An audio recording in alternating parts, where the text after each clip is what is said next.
بسم الله الرحمن الرحيم.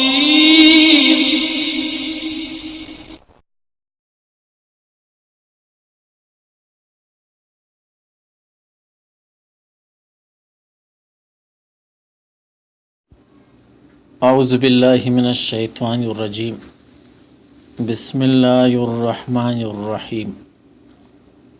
آج آپ لوگوں کی خدمت میں ایک زبردست قرآنی نسخہ یرکان کے حوالے سے بتانا چاہوں گا.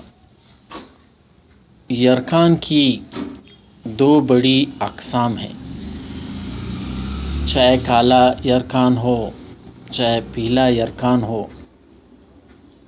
یرکان کالا ہو یا پیلا، انسانی جگر کو قربانی کا بکرا بنا دیتا ہے، اور قربانی کے بکری کی طرح یرکان کے متاثرہ شخص کو بھی خاموشی سے جان دینے کی قربانی دینی پڑتی ہے. اس میں کوئی شک نہیں کہ موت اور بیماری الگ الگ چیزیں ہیں. بہت سے ایسے لوگ ہیں جن کو نہ کالا یرکان ہوتا ہے اور نہ پیلا یرکان ہوتا ہے اور دنیا سے چلے جاتے ہیں، اور جس کو کالا یرکان ہے یا پیلا یرکان ہے وہ دنیا میں رہ رہا ہے. تو موت اور بیماری یہ دونوں الگ الگ چیزیں ہیں، اس میں پریشان ہونے کی بات نہیں.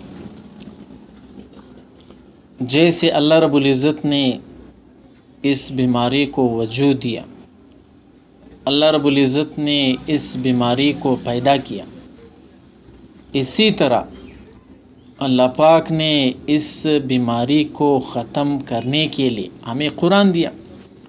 ہم قرآن کو پڑھے، ہم قرآن کی آیاتوں کو، قرآن کی سورتوں کو اپنے اوپر دم کریں.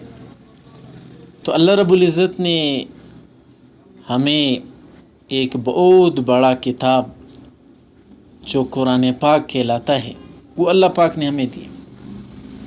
ہم اس بیماری سے نہ گھبرائیں بلکہ اس عمل کو کرتے جائیں. اگر کسی کو یرکان ہو گیا ہو تو وہ پہلے سورۃ فاتحہ ایک بار پڑھے، پھر سورۃ حشر 7 مرتبہ پڑھے، اور پھر ایک بار سورۃ قریش پڑھ کر پانی پہ دم کر کے اس وقت تک پلائے جب تک پیدا نہ ہو. تو اس عمل کو کرنا ہے 1 دفعہ 2 دفعہ 3 دفعہ، جیسے جیسے ہمیں صحت ملتا رہے اسی طرح اس عمل کو ہم جاری رکھیں. تو اللہ رب العزت سے امید ہے کہ اللہ پاک اس عمل کی برکت سے اللہ پاک اس بیماری سے اللہ رب العزت نجات دے گا. اور یہ یقینی بات ہے، بقایا ڈاکٹر کی دوائی بھی استعمال کرنا ہے، ڈاکٹر کے پاس بھی جانا ہے، لیکن جو یقینی اسباب ہے وہ اللہ رب العزت کا دین ہے. اللہ رب العزت عمل کرنے کی توفیق عطا فرمائے.